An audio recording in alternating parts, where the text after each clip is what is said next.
अस्सलाम वालेकुम students.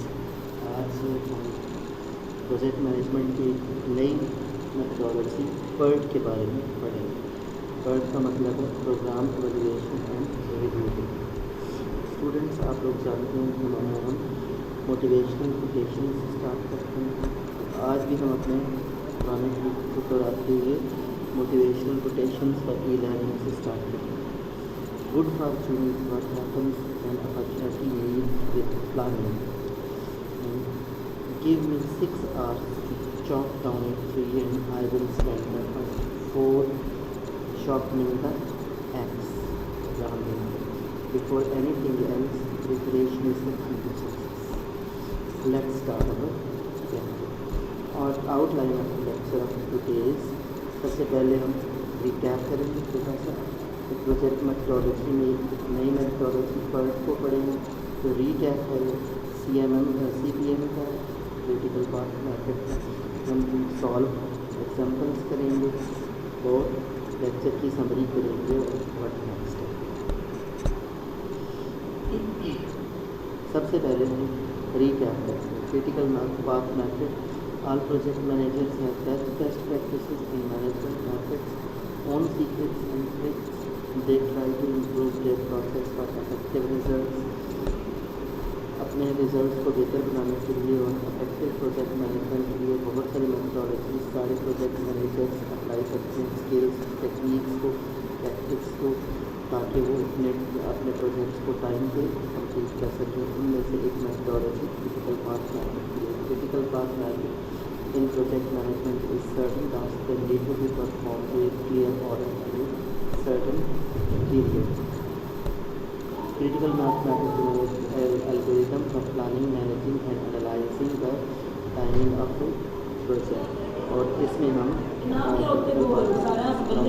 longest methods को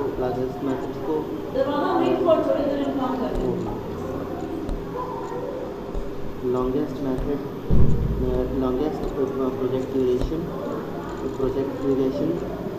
project ड्यूरेशन कैलकुलेट करते हैं और इससे हम फ्लोट्स को कैलकुलेट करते हैं, टोटल फ्लोट और प्रोजेक्ट को। खैर मुबारक और शुक्रिया। आज हम जो मेथडोलॉजी कर रहे हैं वो है PERT। PERT stands for project evaluation review technique. PERT charts are used to plan tasks within a project, making it easier to schedule and coordinate team members accomplishing the task. PERT charts were created in the 1950, same as critical path method. To help manage the creation of reference and different projects for the USAID, tool used to identify the time required to finish a task effectively. It is a system that helps in proper scheduling and coordination of all tasks throughout the process. PERT को create करने पर chart को create करने के लिए कुछ definitions हैं, उनको देखते हैं। 4 definitions of time used to estimate the project time requirements. First, the optimistic task, the least amount of time it takes to complete a task. Or pessimistic time, the maximum amount of time it should take to complete, or most likely assuming there is no problem. And the fourth one is expected time, assuming there are problems, the best estimate of how much time will be required to complete a task. So dear students, to implement a PERT chart, identify the different tasks needed to complete the project. Make sure to add these in the right order, indicate the duration of the task. So different tasks को identify कर लेते हैं। तो उसके बाद हम उसकी expected time को देखते हैं और एक नेटवर्क डायग्राम बनाते हैं और इसमें भी हम क्रिटिकल पाथ मेथड को आइडेंटिफाई करते हैं।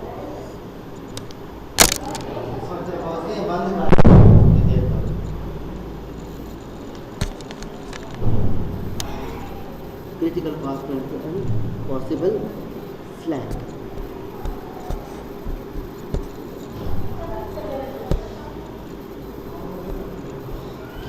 Advantages of PERT and disadvantages of PERT are It helps to maximize the use of resources, make project planning more manageable, useful even if there is no return. Our previous scheduled data, it enables project managers to better estimate and determine a more definite completion time. The disadvantages could be also associated with PERT. In complex projects, many find PERT hard to interpret, and they may also use the Gantt chart. Gantt charts, another popular method for project management, can be tedious to update, modify, and maintain the PERT diagram. It entails the subjective time analysis of activities, and for those who are less experienced are biased, they may affect the project schedule. अब हम एक छोटा सा comparison देखते हैं PERT और CPM का। अब हमने अपने लेक्चर में देखा है कि बहुत सारी मेथडोलॉजीज़ को यूज़ किया जाता है। उनमें से CPM जो नेटवर्क बेस्ड जो दो मेथडोलॉजीज़ हैं, CPM और PERT हैं, और इस तरह से गैंट चार्ट भी बनाए जाते हैं शेड्यूल के लिए। तो PERT को और CPM को हम आपस में कंपेयर करते हैं। PERT means to manage uncertain activities of project, CPM well-defined activities of the project. PERT is a technique of planning and control of the time, and the CPM is a method to control cost and time. PERT is a probabilistic model, CPM is a deterministic model. PERT और CPM का main difference ये है कि PERT के अंदर हम 3 time estimates लेते हैं, जबकि CPM में सिर्फ और सिर्फ एक टाइम एस्टिमेट होता है। PERT is a high precision and estimate, while CPM is a reasonable time estimate. PERT high precision research and development projects के लिए यूज़ होता है। CPM जो है वो non research projects like civil construction and ship building etcetera, and PERT is applicable. PERT is not applicable for project crashing concepts, while CPM is applicable for project time crashing. अब project time crashing भी एक और concept है जिसमें हम optimal time and cost of the project find करते हैं। Students, let's have A solve example. मैंने अभी आप लोगों को बताया कि इस PERT के अंदर भी हम जो है वो नेटवर्क डायग्राम कंस्ट्रक्ट करते हैं।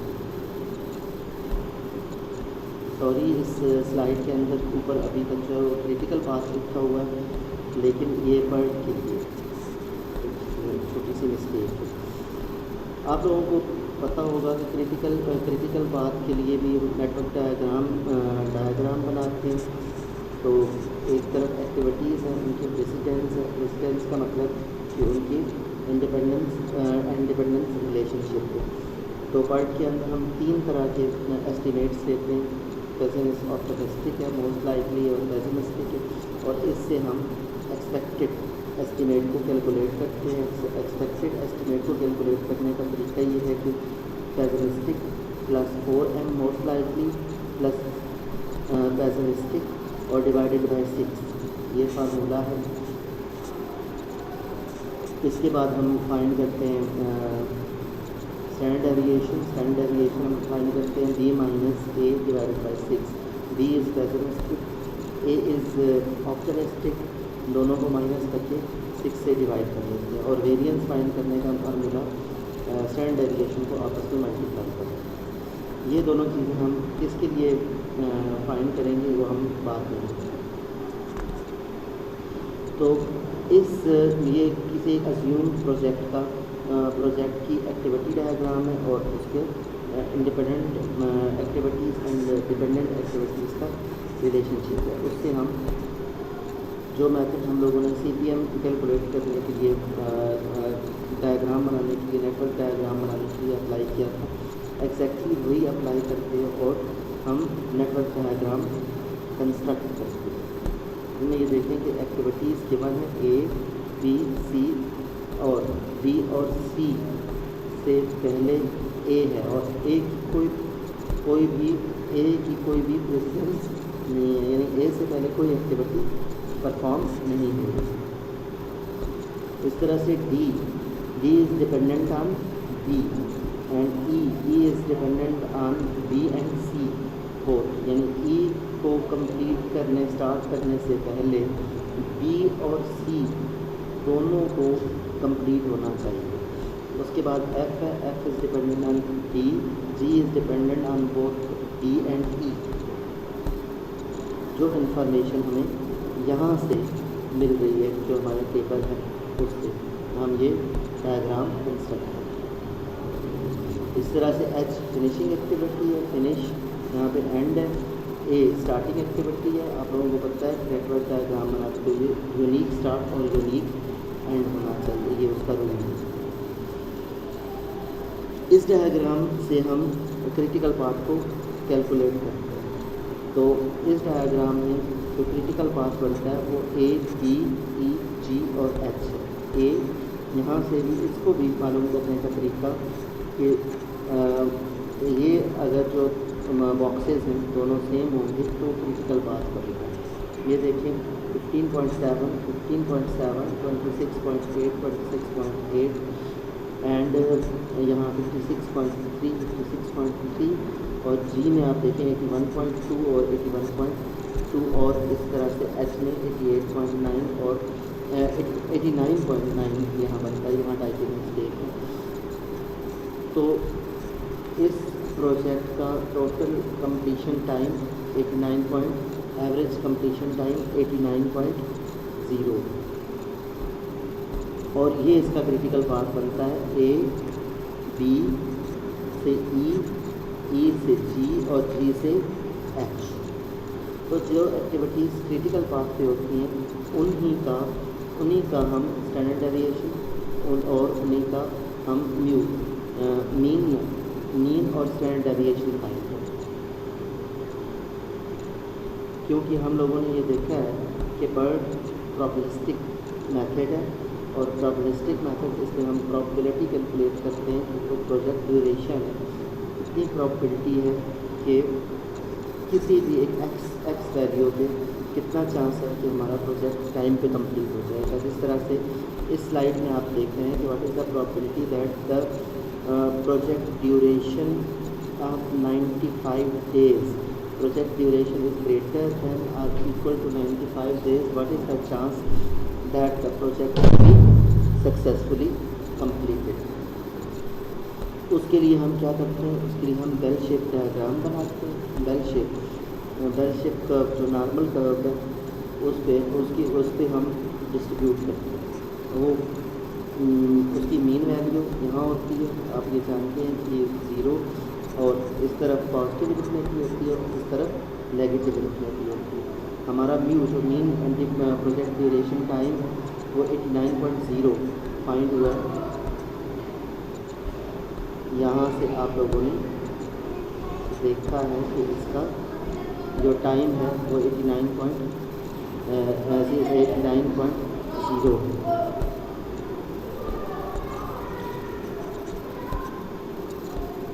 और उसका स्टैंडर्ड डेविएशन हम लोगों ने निकाला है। जो एक्टिविटीज़ क्रिटिकल पाथ पे हैं उनके स्टैंडर्ड डेविएशन को हमने कैलकुलेट किया यहाँ से। ये स्टैंडर्ड डेविएशन जो एक्टिविटीज़ यहाँ से क्रिटिकल पाथ पे हैं उनके स्टैंडर्ड डेविएशन को कैलकुलेट करने के बाद ऐड किया। ऐड करने के बाद हमारे पास जो वैल्यू आई है वो 3.2 है। अब इसको हम अप्लाई करते हैं, इसका हम नॉर्मल कर्व में z की वैल्यू फाइंड करते हैं। x हमारा 95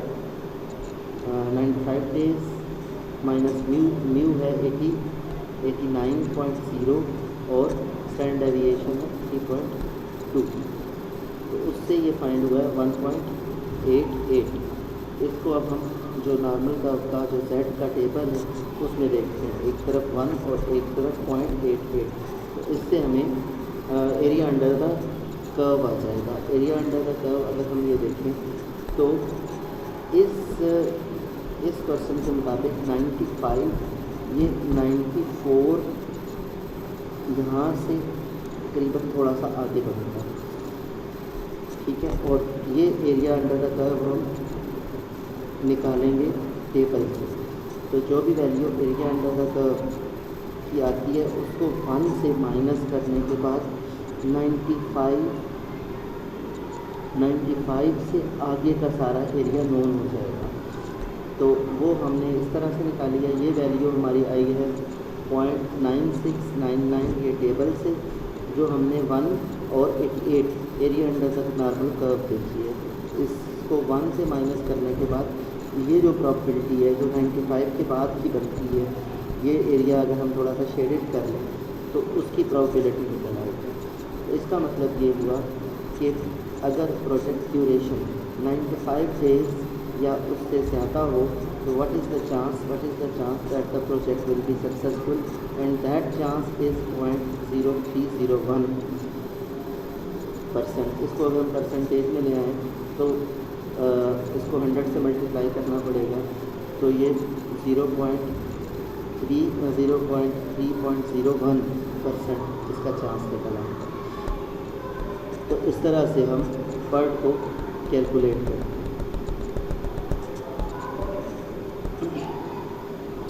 ये बात आप लोगों को बताना भी ज़रूरी है कि जो नेटवर्क डायग्राम है वो बिल्कुल उसी तरह से बनी है जिस तरह से CPM की डायग्राम बनी है। अगर आप यहाँ देखें तो ये 15.7 और 11.2 जो वैल्यूज़ हैं, ये अगर आप देखें तो 11.2, ये 17.5, ये हमारी एक्सपेक्टेड वैल्यूज़ हैं जो हमने प्रोजेक्ट ड्यूरेशन की जगह पे लगा दी है। ये प्रोजेक्ट ड्यूरेशन, और इस तरह से फॉरवर्ड पास उसमें हम ये वाला जो नीचे वाला बॉक्स है उसको फिल करते हैं, और जो बैकवर्ड पास में हम ऊपर वाले जो दूसरा बॉक्स होता है उसको फिल करते हैं। और उसका मेथड जो प्रीवियस लेक्चर में हम लोगों ने फुल्ली तफसील के साथ जो है वो आप लोगों को बताया। Students, do it yourself. आप लोगों ने कुछ एग्जांपल्स नेट से सर्च करनी है और कुछ एक्सरसाइजेस खुद से करनी है, इससे आप लोगों की प्रैक्टिस हो जाएगी, और उसके जो सॉल्यूशन है तो आप उसे LMS पे अपलोड करेंगे। तो यहाँ हमारा लेक्चर कंप्लीट होता है। हम अपने लेक्चर को अपने प्रीवियस रूटीन के मुताबिक शेयर पे ख़त्म करते हैं। आ जाओगे हालात की ज़द पर जो किसी दिन हो जाएगा मालूम खुदा है कि नहीं। थैंक यू, हाफिज़ स्टूडेंट्स। लास्ट स्लाइड ये है कि हमारा what will be the next, और what will be the next में हम कोरबा को देखेंगे। कोरबा का मतलब कोरबा एक टूल है जो रिस्क मैनेजमेंट और रिस्क असेसमेंट का टूल है, और इसकी एब्रीविएशन बनती है software cost estimation, benchmarking and risk management. Thank you very much.